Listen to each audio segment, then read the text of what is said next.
Selama ini Bali yang dikenal dengan daerah pariwisata masih harus memaksimalkan infrastruktur penunjang pariwisata karena berdampak pada peningkatan kualitas maupun kuantitas pariwisata, serta Bali tidak harus memiliki destinasi wisata yang baru.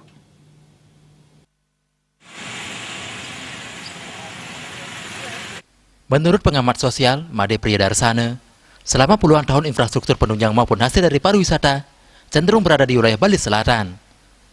Namun itu pun telah dihibahkan ke wilayah kabupaten lain. Wilayah pariwisata lain selain di Bali Selatan juga merupakan daerah penyangga objek pariwisata. Hasil dari pariwisata diharapkan berdampak pada tingkat perekonomian masyarakat Bali khususnya. Kedepan infrastruktur penunjang pariwisata harus lebih ditingkatkan, termasuk promosinya. Para agen pariwisata harus mempromosikan wilayah selain Bali Selatan. Tidak harus ada destinasi wisata yang baru, cukup melengkapi sarana dan prasarana penunjang pariwisata.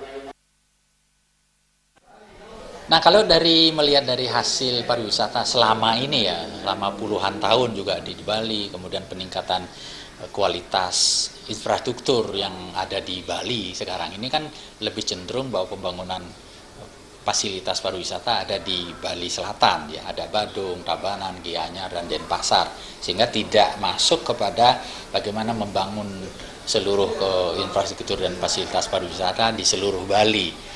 Jadi oleh karena itu sekarang justru karena masih ada kelemahan infrastruktur kita dan nilai jual kita terhadap agen, terutama ini kan ada agen pariwisata yang harusnya juga menjadi sebuah daya tawar yang besar juga, bahwa pariwisata tidak hanya destinasinya ada di Bali Selatan, tapi juga ada di Bali Timur, ada di Bali Barat.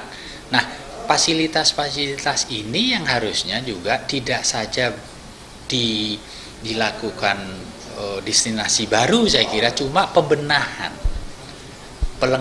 melengkapi semua sarana prasarana pariwisata yang ada, yang ingin kita kembangkan lebih banyak di Bali Barat, Bali Utara. Kedepan diharapkan hasil dari pariwisata bisa dinikmati oleh seluruh masyarakat Bali, sehingga dengan meningkatnya perekonomian, diharapkan dapat menurunkan angka kemiskinan di Bali. Bayudi, Bali TV.